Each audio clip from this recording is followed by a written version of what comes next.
Oh, my mom texted, "We agreed you are not family anymore. Do not come to any family events." My sister liked it. I answered, "Thanks for confirming. I am canceling all auto pays." By 10:05 a.m., the message arrived at 9 o'clock on Tuesday morning. I was holding coffee in one hand and my phone in the other when the screen lit up. "We have agreed that you are no longer part of the family. Do not attend any family gatherings." Mom. No greeting, no explanation, just a verdict. There was a like under the message. Veronica. My younger sister had put a heart under the words that were meant to destroy me. I put my coffee on the table so my hand wouldn't shake. My fingers typed the reply on their own. "Thanks for confirming. I'm canceling all automatic payments." I pressed send. I went into the bank app. 3 clicks, and the monthly transfer of $800 was stopped. 2 more clicks, and my father's loan payment, which I had taken on 6 months ago, was canceled. 1 more, and the utility bill for their apartment was canceled. By 10:05 a.m., everything was done. I didn't cry. I just sat in the kitchen and stared at my phone, waiting for the calls to start. They started at 2 p.m. Veronica and I were never close, not even as children. She is 2 years younger than me, and it seems she always took that as a personal insult. When I got new shoes, she would throw a tantrum until she got the same ones. When I got into college, she applied to the same place, the same department, business administration, not because she was interested in it, but because she couldn't accept that I was doing something without her. We both graduated. I graduated with honors. She barely made it, scraping through the last semester with C's. I got a job as a financial advisor at Harrison & Partners, a medium-sized but respectable company, a solid office in the center, a stable salary, bonuses for performance. Veronica got a job as an insurance agent at a small office on the outskirts, where they paid minimum wage plus commission. She said it was temporary, but 5 years have passed, and she's still there. And every time we met at family dinners, I saw how she looked at me, not even with anger, something worse. Envy mixed with resentment. She never asked about my work. She just kept quiet when my parents asked me about clients or projects. And then she abruptly changed the subject to herself, to her wedding, to Travers, to the new bag he had given her. Mom always tried to smooth things over. "Girls, you're sisters. Why can't you just get along?" Dad was silent, as always. He didn't talk much, especially after that story. He just sat with a glass of whiskey and watched TV as if trying to disappear. And 3 years ago, my parents fell victim to financial fraudsters. Some guy named Randall Kiefer convinced them to invest in an investment fund that promised 12% annual returns. Mom had worked as a librarian her whole life, and Dad was a warehouse logistics manager. They had saved a little over $30,000. It wasn't much, but for them, it was their retirement money. My mother dreamed of a small house somewhere in Vermont, with a porch and flowers. My father wanted to buy a new pickup truck to replace his beat-up Ford, which was already 18 years old. Kiefer took everything. The fund turned out to be a pyramid scheme. By the time his parents realized it, he had already disappeared, leaving behind only fake documents and empty promises. They didn't just lose their savings, they also took out loans trying to recoup their losses. Another $20,000. They thought they could win it back, like in a casino. Mom read some articles on the internet about successful investments, and Dad listened to advice from a colleague at work. Of course, it didn't work out. The money just disappeared. When my mother called me that fall, she was crying so hard that I could barely make out her words. "Abby, we need help. We don't know what to do. We might get evicted." I arrived the very next day. I took a day off from work, got in the car, and was at their apartment in 3 hours. I laid out all the papers, bills, and contracts in front of me, and I realized that this was going to take a long time, a very long time. I started transferring money every month, first $500, then $800. It was a lot for me, but I managed. I gave up the vacation in Europe that I had been planning for 2 years. I stopped going to restaurants. I cut back on all unnecessary expenses. I even started taking on extra clients to compensate for the expenses. And Veronica, she said she couldn't help. Ebby, I'm barely making ends meet myself. I have a mortgage, a car, a wedding coming up. I just don't have the money. Wedding. She got engaged to Travers Holland, the manager of some car dealership, a guy with a smooth smile and an expensive watch who always spoke a little too loudly and loved to talk about his successful deals. I saw her Instagram. Gym 5 times a week. An expensive studio with a personal trainer, a cosmetologist every month, injections, peels, all the best. But she didn't have money for her parents. I kept quiet. The first year, the second. But over time, it began to eat away at me, like rust. Every time I transferred money, I thought about Veronica, about how she posted photos from restaurants, from trips, from beauty salons, and about how her parents justified her. She's young. She needs to build her life. At family dinners, I looked at her and couldn't contain my irritation. Veronica, maybe you could help a little, I said once when we were sitting in the kitchen. She looked away. Ebby, I told you I can't. Can't or won't, Mom intervened. Ebby, don't start. Veronica has her own life, too. Not everyone earns as much as you do. I fell silent. But something inside me broke every time, a small crack that grew deeper. The last straw came a month ago, my mother's birthday, 56 years old. I gave her a gift certificate for a week at a spa in Virginia, $750. Massages, treatments, a swimming pool. Mom deserved a break after all the stress, the sleepless nights, and the tears. Veronica gave her a photo frame, a cheap plastic one from a supermarket sale. I recognized it. I'd seen them for $9.99. Mom smiled and thanked her, but I saw her press her lips together, trying not to show her disappointment. And then, when we were left in the kitchen, me, Veronica, and Mom, I couldn't take it anymore. Veronica, is that all you can do?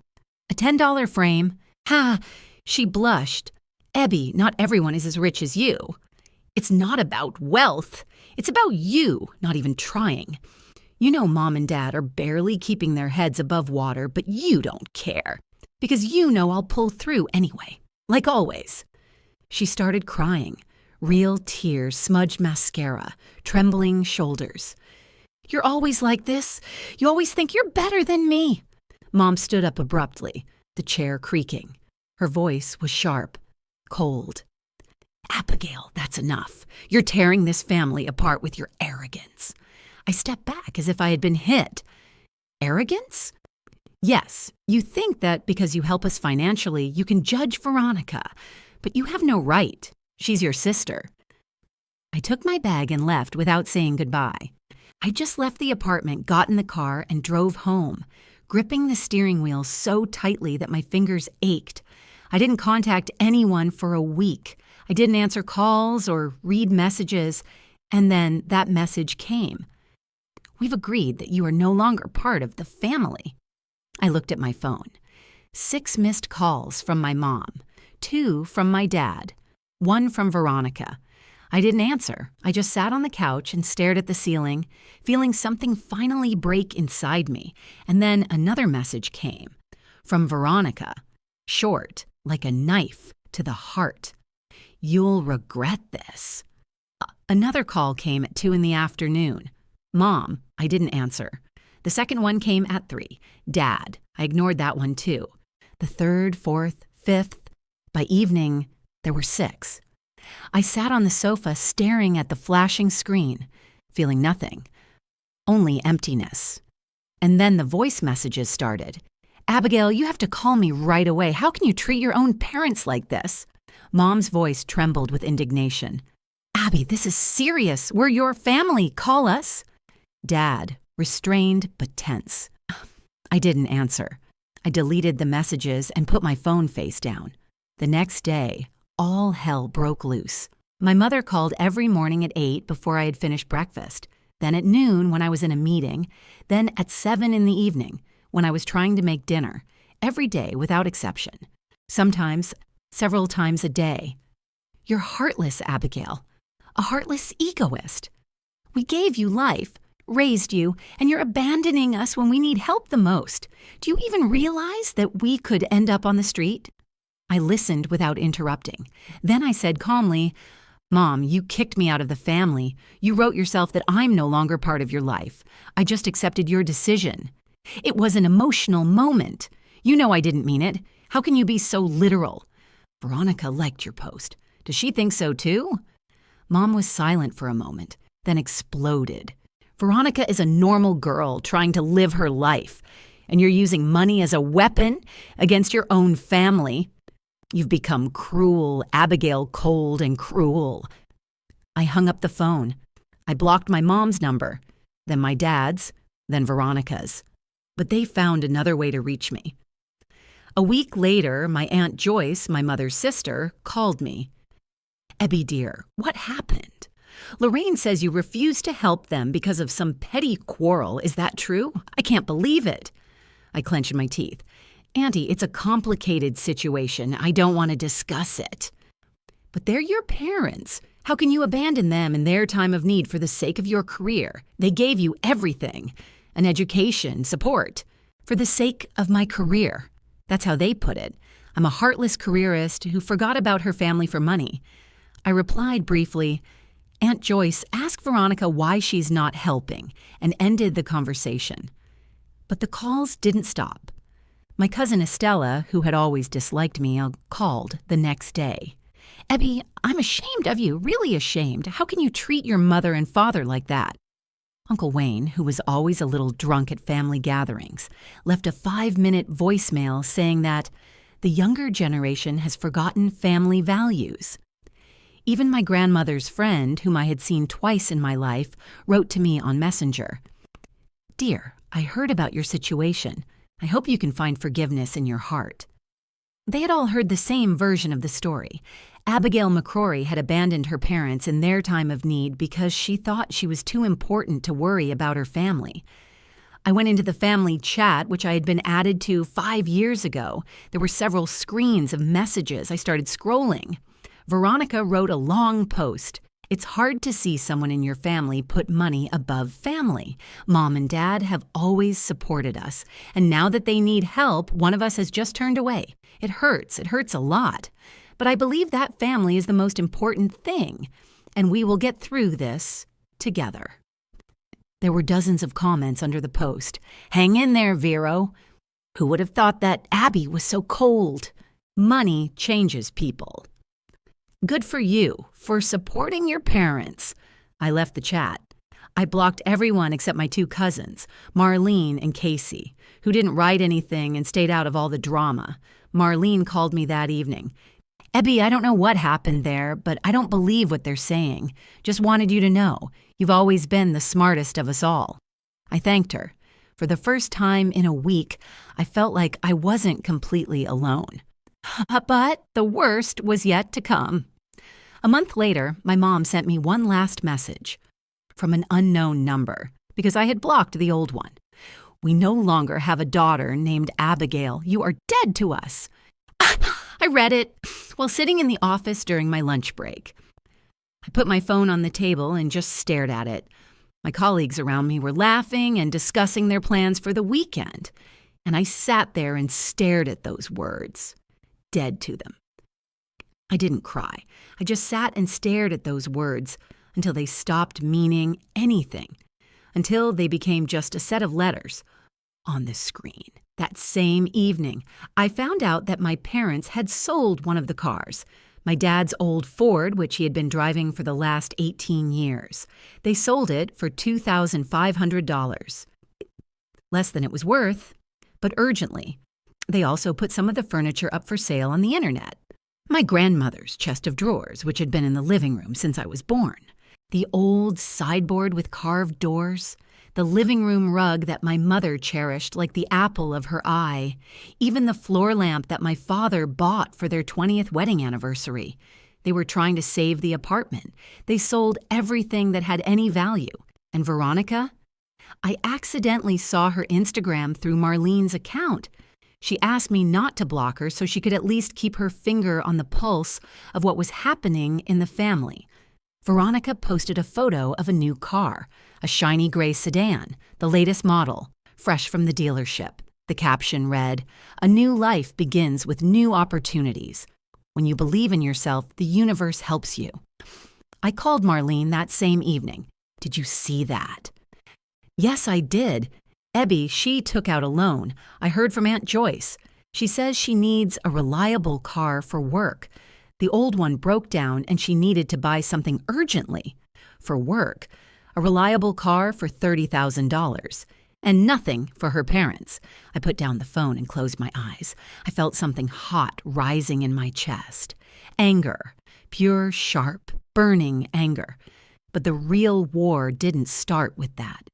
It started when a client named Alden Britton called me. He was the owner of a small construction business I had been working with for the past 2 years. We had developed an investment strategy for his company together, and everything was going well. "Abigail, I got a call from a woman named. She says she's an insurance agent and can offer better terms than you. She says your company is losing market share and that you're not to be trusted." I was alarmed. "Who was it?" "Veronica McCrary. She says you went to school together and that she knows you personally. I thought maybe you knew each other and decided to check." I felt the blood pounding in my temples. "Alden, thank you for letting me know. Please don't make any decisions without consulting me. Everything she said is untruths." I hung up and made a few calls. It turned out that Veronica had contacted 3 more of my clients. She offered them insurance policies, investment schemes, anything to lure them away. She told them that I was losing my touch, that my company was on the verge of bankruptcy, and that it would be better to switch to someone more reliable. But worst of all, she was spreading rumors. One of my clients, Gretchen Salter, an elderly woman who had entrusted me with managing her estate after her husband's death, said to me directly during a meeting, "Abigail, I've been told that you've lost your license. Is that true? Because if so, I want to know in advance." "Who told you that?" I try to remain calm. "Veronica McCurry. Well, she says she works in the same field and wants to warn people. She says you have problems with the regulator." I denied it, sent Gretchen a copy of my current certificate and all the documents confirming my status. But the damage was already done. Gretchen looked at me with suspicion, as if I were hiding something. Within a month, 2 clients left. They weren't big clients, but it was a blow to my reputation. In our industry, everything is based on trust, and even a hint of problems can ruin years of work. I tried to figure out how Veronica found out about my clients. It turned out to be through a mutual friend from college who worked in a related field, a girl named Sheila Carver. We all studied together, and Sheila sometimes mentioned clients' names in private conversations. Veronica took advantage of that. I realized that Veronica would not stop. She would continue until she destroyed me, until she took away everything I had built over the years. But I didn't know yet how far she was willing to go. It happened on Wednesday evening. I was returning home after a late meeting, around 9 o'clock in the evening. I parked my car near the house, grabbed my bag, and got out. The streetlights were barely working. One of them hadn't been working for a week, and no one was in a hurry to fix it. I was walking to the entrance, looking for my keys in my bag, when I heard footsteps behind me. Sharp, fast, I turned around and saw a man in a mask, a black balaclava, dark clothes. Something flashed in my hand in the dim light. A knife. I didn't even have time to scream. He lunged at me. I threw my bag away, trying to push him away. The blade grazed my hand. I felt a sharp pain, as if fire had cut through my skin. "Help!" I screamed as loud as I could. The man grabbed me by the shoulder, pressing me against the wall of the stairwell. I fought, pushed him, but he was stronger, much stronger. And then I heard a bark. A huge sheepdog came flying around the corner, dragging my neighbor from the 4th floor, Marvin, an elderly man in his 60s who walked his dog every night at 9 o'clock. "Hey, what are you doing?" Marvin shouted, letting go of the leash. The dog lunged at the attacker. He pushed me away, waved his knife at the animal, and ran. Marvin tried to catch up with him, but the attacker disappeared into the darkness between the buildings. Marvin ran up to me. "Are you okay? My God, you're bleeding." I looked at my arm. There was a long scratch along my forearm, blood seeping through the sleeve of my light-colored blouse. "I'm fine," I whispered, though my voice was trembling and my knees were barely holding me up. Marvin called the police. They arrived in 15 minutes. Reports, questions, examination of the scene. The attacker was not found. There were no cameras nearby. All they could do was open a case and promise an investigation. The detective who spoke to me was young and looked tired. His badge read D. Creighton. He wrote down my statement, yawning from time to time. "Miss McCurry, do you have any enemies? Anyone who might wish you harm? A former partner? A dissatisfied client?" I remained silent. One name kept running through my head. Veronica. But I couldn't say that. There was no evidence, only suspicions, only a feeling that gnawed at me from within. "No," I replied finally. "I don't know anyone like that." The detective nodded, wrote something down in his notebook, and left, promising to contact me if any leads came up. I returned to my apartment, locked all the doors, and sat down on the floor in the hallway. My hands were shaking. I looked at my bandaged forearm and thought, it was her. I know it's her. But how can I prove it? I picked up the phone and dialed Marlene's number. I need help, urgently. The next morning, I took action. If Veronica wants war, she'll get it. Marlene arrived the next morning with a thermos of coffee and a serious expression on her face. "Tell me," she said, sitting down across from me in the kitchen. I showed her my bandaged forearm. I told her about the attack, about Veronica, about the clients she was poaching.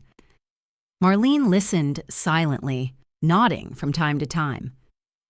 "Are you sure it was her?" she asked finally. "Who else?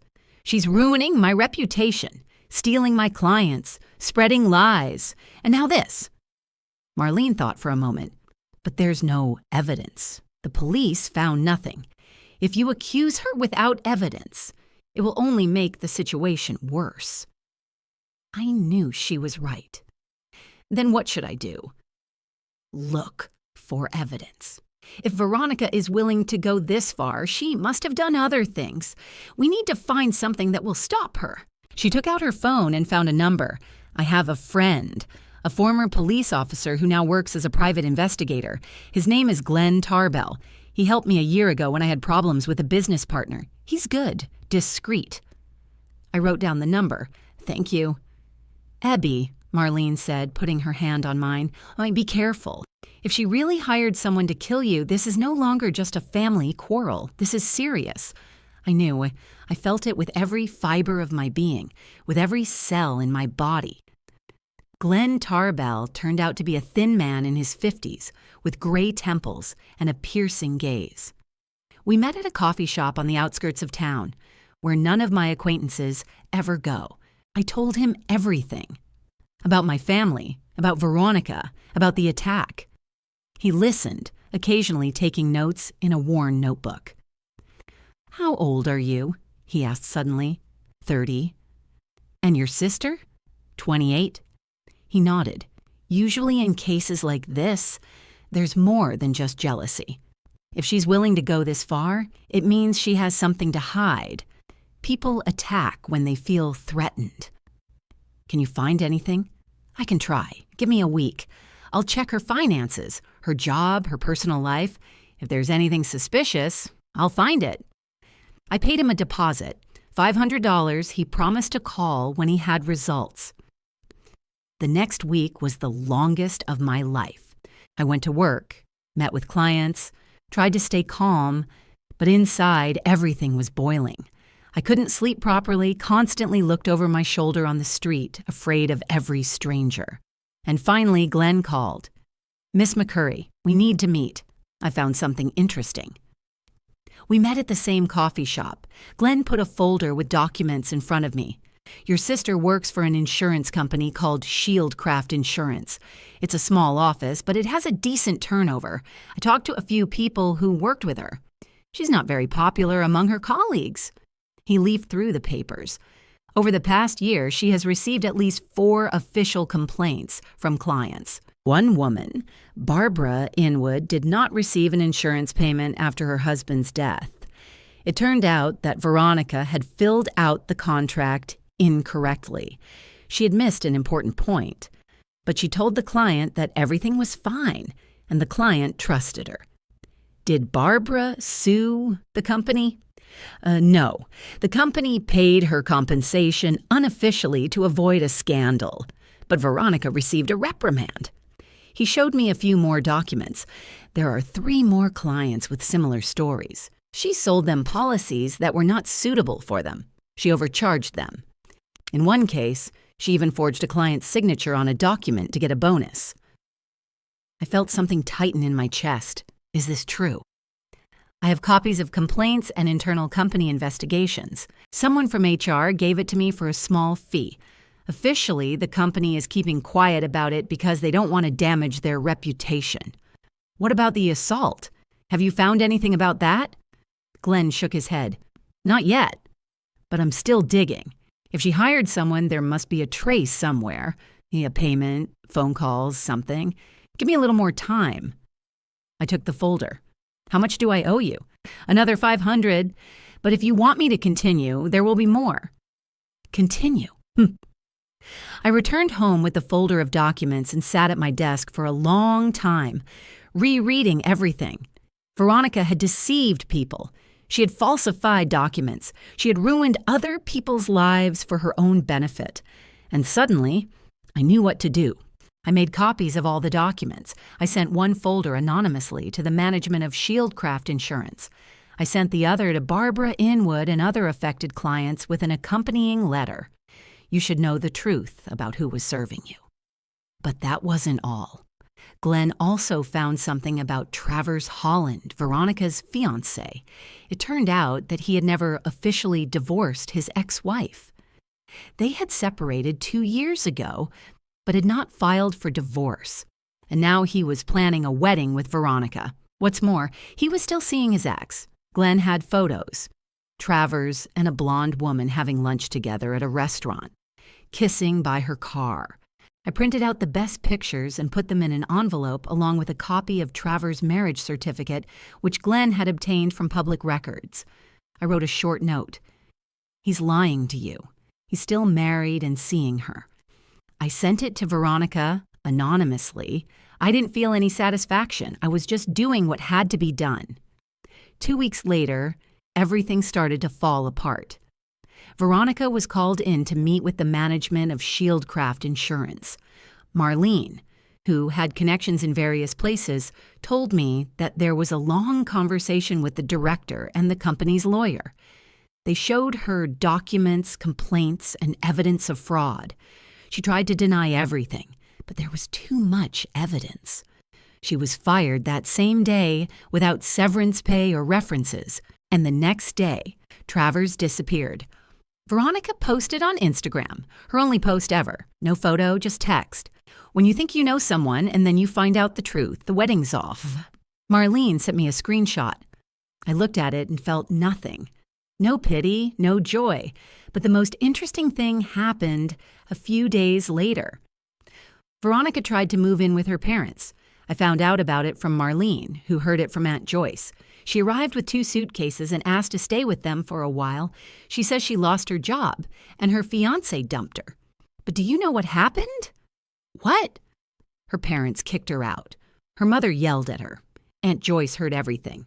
It turns out someone told them about Veronica's new car, that she had taken out a loan for $30,000 but hadn't given them a cent, that she could have helped but didn't want to. I felt something stir inside me. What did Mom say to her? Lorraine yelled, "You're just like her, only worse because you lied to us. You deceived us and we protected you." As I sat on the couch, holding the phone, trying to understand what I was feeling, Mom kicked Veronica out, just like she did me, maybe even worse. She's living in some cheap apartment on the outskirts now, Marlene continued. Aunt Joyce says she looks terrible. I should have felt triumphant, but instead I just felt tired. Abby, are you still there? Yes, thank you for telling me. I hung up the phone and looked out the window. It was getting dark outside. The following week, Barbara Inwood, the woman who had not received her insurance payout because of Veronica's mistake, sued her.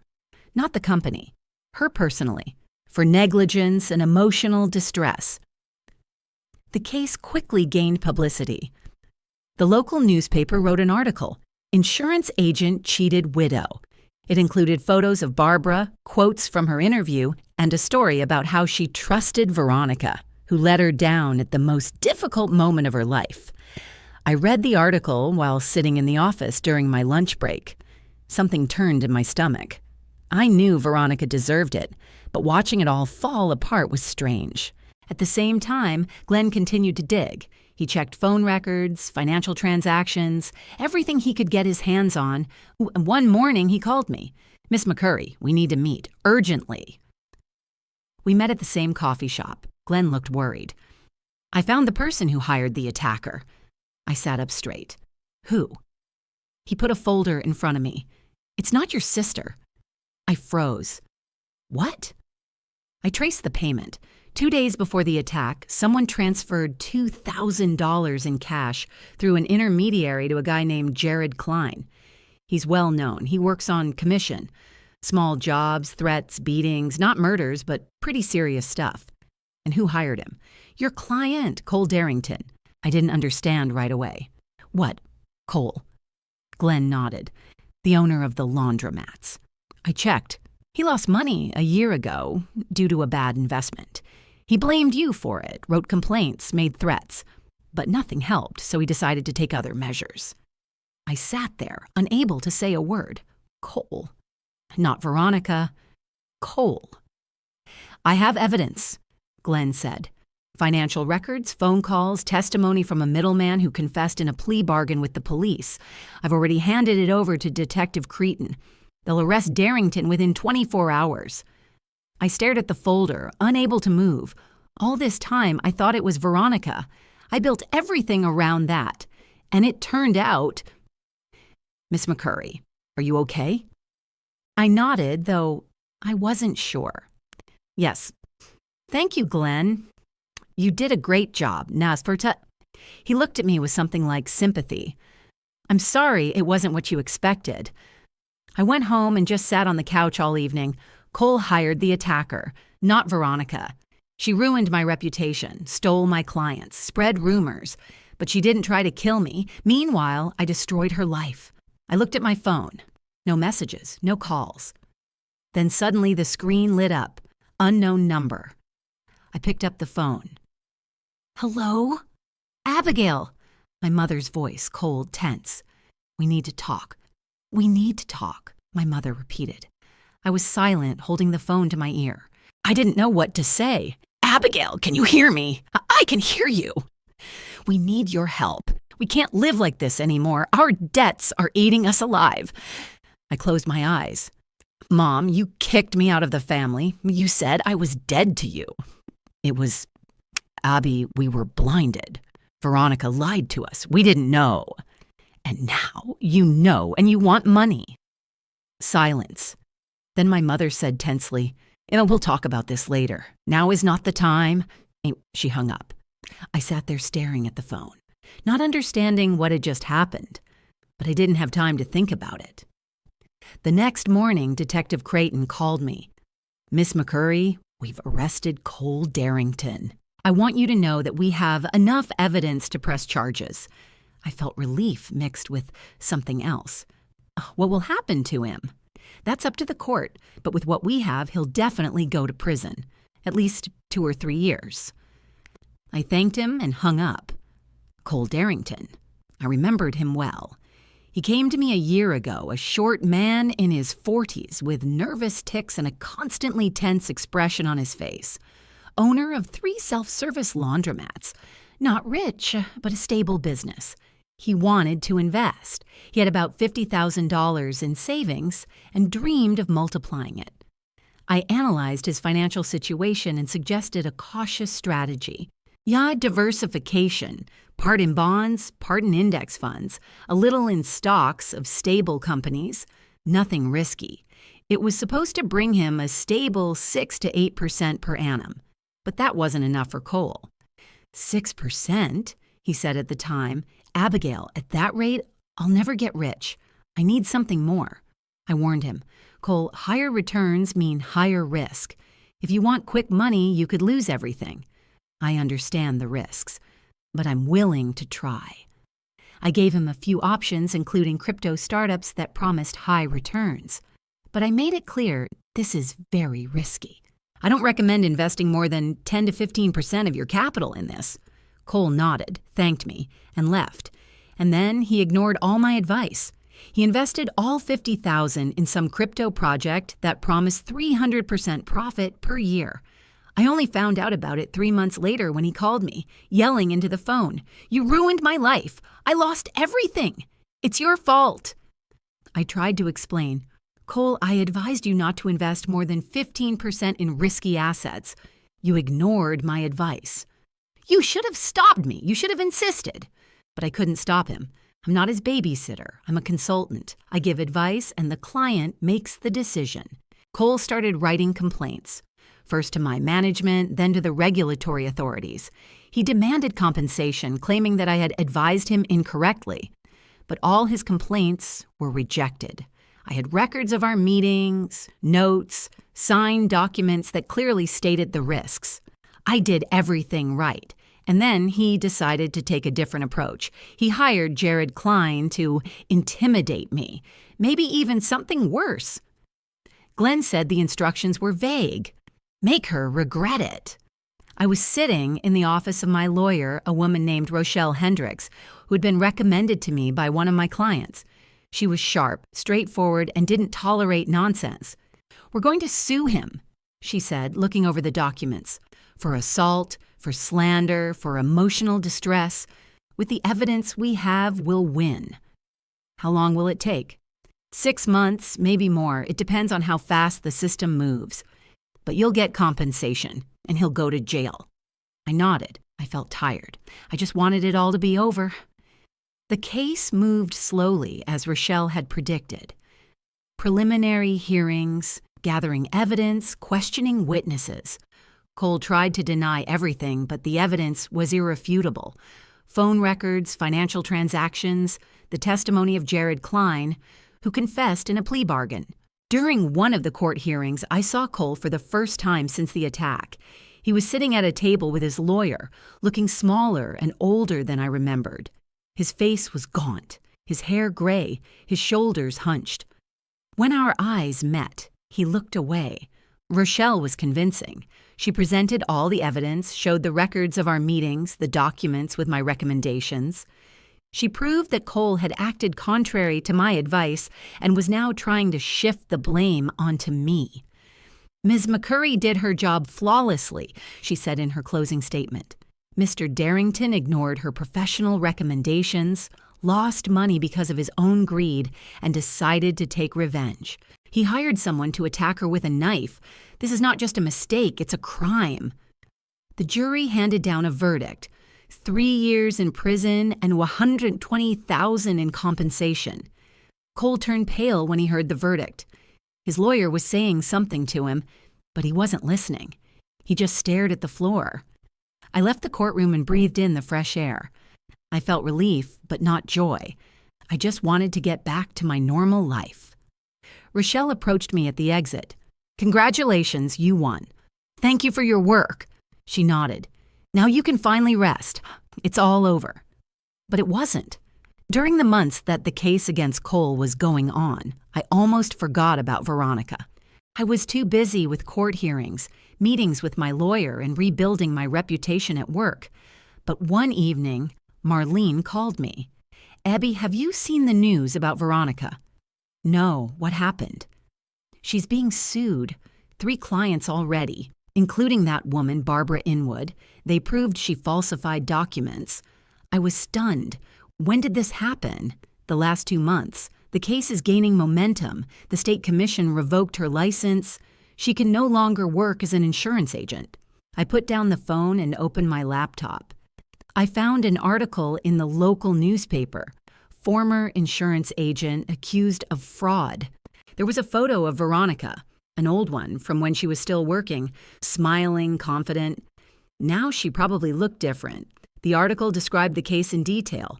Barbara Inwood was the first to file a complaint, but 2 others joined her.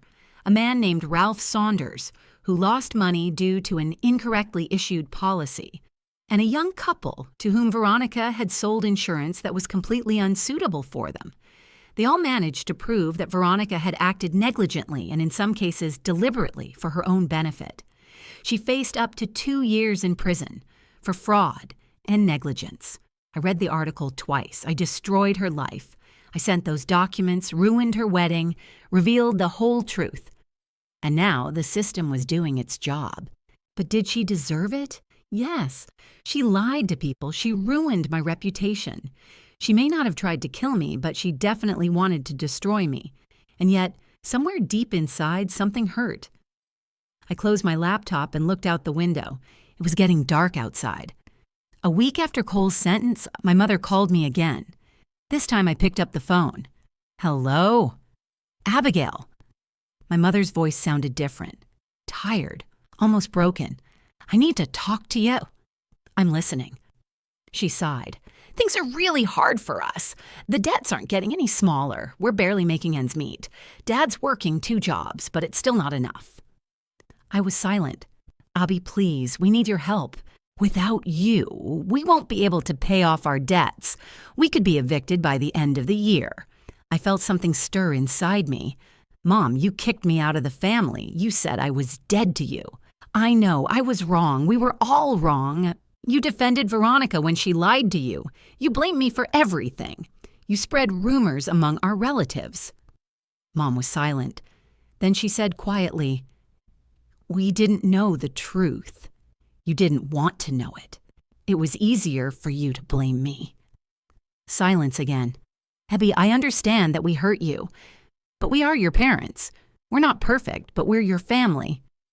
I sat there, clutching the phone. I felt anger rising inside me, but also something else. Tiredness, just tiredness from all of this. "Mom," I said finally, "I'm willing to help, but on one condition." "What is it?" "An apology, a public one. In front of the whole family. You have to admit that you slandered me, that you spread lies, and apologize." Mom was silent. I could hear her breathing into the phone. "Is that the only condition?" "Yes, Mom." A long pause. Then Mom said, "I need to think about it." "Then think about it, but until you apologize, you won't get a penny." I hung up the phone. My heart was beating fast. My hands were shaking. I didn't know if I had done the right thing, but I couldn't do anything else. The next day, Dad called. "Ebby, your mom told me about your conversation." "And? Do you really want us to humiliate ourselves in front of the whole family?" "I want you to admit the truth. You slandered me. You made everyone think I left you for money. And that was a lie." Dad sighed. "Ebby, we are your parents. Why can't you just help us?" "Because you're not asking for help. You're demanding it, without any apology, without acknowledging what you did. We made a mistake, but we can't just admit it in front of everyone. It's humiliating. And what you did to me isn't humiliating." He fell silent. Then he said quietly, "I'll talk to Mom." He hung up. I sat there staring at the phone. I knew they wouldn't apologize. They were too proud for that, too sure that they were right. And then I realized nothing would change. They would never admit they were wrong. They would never say they were wrong. And I wasn't ready to help them without that. A week later, Marlene called me. "Ebby, I have news about Veronica." "What happened?" "She came to Mom and Dad. She asked for help. She said she was facing jail time and didn't know what to do." I felt something tighten in my chest. "And what did they say?" "They kicked her out. Mom said she was to blame for her own problems, that she had lied to them and now had to take responsibility for her actions." I closed my eyes. I imagined Veronica standing at her parents' door, begging for help. and they closing the door in her face. How is she now? I don't know. Aunt Joyce says she's living on her own, trying to find a lawyer, but she's running out of money. I was silent. Abby, do you feel anything? I thought about it. I don't know. She deserved it, but watching everything fall apart, it's hard. Marlene sighed. I understand. Listen, if you need to talk, call me. Anytime. Thank you. I hung up and sat down on the sofa. I turned on the TV but didn't watch it. I just sat there and thought about Veronica, about my parents, about how things had gotten this far. And then the phone rang again. Unknown number. I picked up the receiver. Hello? Miss McCurry? A woman's voice. Unfamiliar. Yes. My name is Veronica. I'm your sister. I froze. I wasn't expecting this. What do you want? She fell silent. Then she said quietly, I need your help. I held the phone in silence. I didn't know what to say. Part of me wanted to hang up, just end it. But something held me back. Abby, are you still there? Yes. Can we meet in person? I need to talk to you. I thought about it. It was risky. But at the same time, I wanted to see her, to understand what she had to say. Okay, tomorrow at noon, at the coffee shop near my office, Brewster Coffee. Thanks, I'll be there. She hung up. I sat there staring at the phone. I didn't know what to expect. Maybe she would try to blame me. Maybe she would start lying again, or maybe... The next day, I arrived at the coffee shop 15 minutes before noon. I ordered coffee and sat by the window. I looked out onto the street, waiting. Veronica showed up at exactly noon. I barely recognized her. She looked terrible. No makeup, pale face, dark circles under her eyes. Her hair was pulled back into a messy ponytail. She was wearing an old gray sweater that I remembered from college. Her jeans were stained. She had lost weight and looked smaller than I remembered. She came over to the table and sat down across from me. She didn't order anything. She just sat there and looked at me. Hi, Abby. Hi. We were silent for a few seconds. Then Veronica spoke. Thank you for agreeing to meet. I wasn't sure you would come. I wasn't sure either. She nodded. Her hands were shaking when she put them on the table. Abby, I know I was terrible. I know I did a lot of bad things. And I know you have every reason to hate me. I was silent. But now I'm in a very bad situation. I'm facing prison. 18 months. I can't take it. I just can't. She cried, quietly without sobbing, just tears running down her cheeks. Please help me. I don't know who else to turn to. My parents kicked me out. Travers is gone. I have no one. I looked at her and felt a strange mixture of emotions. Pity, anger, fatigue. Vero, I said finally, I can't help you. She looked up at me. Why? Because you lied to people. You falsified documents. Others suffered because of you.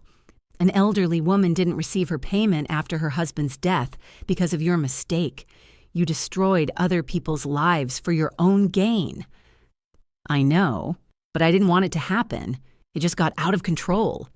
No, Vero, you did it deliberately. You chose easy money over honest work, and now you have to answer for your actions. She closed her eyes. Abby, I'm your sister. You stopped being my sister when you liked Mom's post saying I was no longer part of the family. She opened her eyes. I wasn't thinking. I was angry. You were jealous. Ever since the day we graduated from college. You couldn't accept that I was doing better than you, and instead of working on yourself, you tried to destroy me. Veronica was silent. The tears were still flowing. I can't help you, I repeated, even if I wanted to. The wheels are already in motion. The trial will go ahead. The evidence is irrefutable, and that can't be changed. I didn't ruin your life. You did that yourself. I got up, took my bag, and left, without looking back. I could hear her crying behind me. But I didn't stop. A month later, the trial took place. I wasn't there. But Marlene told me everything. Veronica was sentenced to 18 months probation with mandatory community service 5 times a week for a year, plus a fine of $45,000 to the affected clients. She couldn't pay the fine. She had no money. Her car loan wasn't paid off yet. She had no job and no savings. The bailiff seized her car, the same brand new gray one she had bought instead of helping her parents. Marlene said Veronica left the courtroom pale and broken. She just stood on the steps and cried while her lawyer tried to say something to her. Meanwhile, her parents continued to struggle with debt. Marlene said they sold their second car, her mother's old Honda, which she had been driving for the last 12 years. Then they started selling off their furniture. An antique chest of drawers went for $1,200, much less than it was worth. An antique mirror with a carved frame went for $600. A set of porcelain dishes that her grandmother had given her mother went for $450. They did everything they could to keep the apartment. But the debts were too much. Loans, utilities, taxes. My mother called me twice more. Both times she asked for money. She didn't mention forgiveness, just, "Ebby, we need help." I replied with the same thing. "If you don't apologize to the family, you won't get a cent." She hung up without saying a word. My dad called once. He just said, "Ebby, you're very cruel," and he hung up. I didn't feel guilty, just tired. Meanwhile, my life was getting back on track. The case against Cole ended in my favor. He'll serve 3 years, and I'll get compensation. Not all at once, but it's something. I got a promotion at work. I moved to a bigger office and got a new position as senior financial advisor. My salary increased by 30%. So did my bonuses. Clients who had left because of Veronica's rumors began to return. Some called and apologized. Others simply sent an email requesting a new meeting. My reputation was slowly but surely being restored. I bought a house, a small one on the outskirts of the city, 2 bedrooms, a living room, a kitchen, a small garden in the back. Nothing luxurious, but it was mine, completely mine. The move took a week. I packed things from the apartment, sorted them, threw away everything unnecessary. I felt like I was throwing away my old life along with those boxes. The new house smelled of fresh paint and wood. The floor creaked in the hallway. The living room windows overlooked a small street with trees. I could sit on the porch in the morning with my coffee and watch the sun rise. One evening, as I was unpacking the last boxes, Marlene called. "Ebby, how are you?" "Fine, unpacking. It's very cozy here." "I'm happy for you, really. You deserve it." "Thank you." Marlene paused for a moment, then said, "Ebby, I just want you to know. I'm proud of you. You did what you had to do. Not everyone understands that, but you persevered. You didn't break." I felt something stir in my chest. For the first time in many months, something warm. "Thank you, Marlene. That means a lot to me. I'm always here if you need anything. Remember that." We talked a little more about trivial things, then said goodbye. I put down my phone and looked around. Boxes, furniture, my things, my home, my life. For the first time in many years, I felt like I belonged to myself. The next few months flew by, work, clients, meetings. I started going to yoga on Tuesdays and Thursdays. I joined the library and started reading again, something I loved in college but never had time for. I spent my weekends in the garden. I planted flowers, weeded, watered the beds. It was calming. It distracted me from my thoughts. My family didn't call anymore. Mom, Dad, Veronica. They all disappeared from my life. Sometimes Marlene would pass on some news. Veronica is doing community service, cleaning parks and street trash. My parents are barely making ends meet, but they still have their apartment. I listened and nodded, but inside, I felt nothing. It was like stories about strangers. One Saturday morning, as I sat on the porch with a cup of coffee, the phone rang. Mom. I looked at the screen. My finger hovered over the answer button. Part of me wanted to pick up the phone, to hear what she had to say. Maybe she would finally apologize. Maybe something would change. but most of me knew nothing would change. She's asking for money again, demanding again without apologizing, putting the blame on me again. I didn't pick up the phone. I just watched the name flash on the screen until the call ended. Then I put the phone down on the table and looked out at the street. The sun was shining through the branches of the trees. The wind was barely rustling the leaves. Birds were singing somewhere in the distance. I didn't feel triumphant. I didn't feel regret, just calm, a deep, quiet calm. I thought about everything that had happened, about the family that had turned away from me, about the sister who had tried to destroy me, about my parents who chose a convenient lie over the difficult truth. And I realized I did everything right. I didn't break. I didn't let them use me. I didn't put up with injustice for the sake of family peace. I stood my ground. And now I live the way I want, without guilt, without the burden of other people's expectations. Family isn't always those who are related to you by blood. Sometimes it's those who stay when everything else falls apart.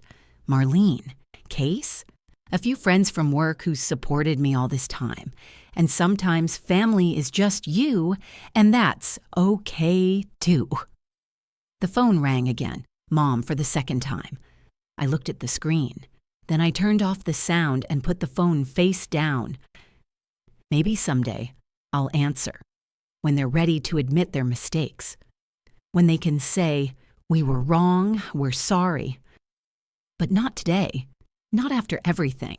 I finished my coffee, got up, and went inside. The kitchen smelled of freshly baked muffins. I had baked them that morning, experimenting with a new recipe. I turned on the radio.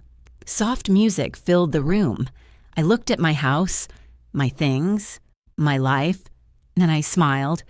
For the first time in many years, I really smiled, because I was finally free, not from my family, not from the past, but from the feeling that I owed someone something, that I had to live up to someone's expectations, that my life didn't belong to me. Now it belonged to me. Only me. And that was the best thing that could have happened. I took a cupcake, took a bite, and looked out the window. Life went on, my own real life. And I was ready to live it to the fullest, without regret, without guilt, just me.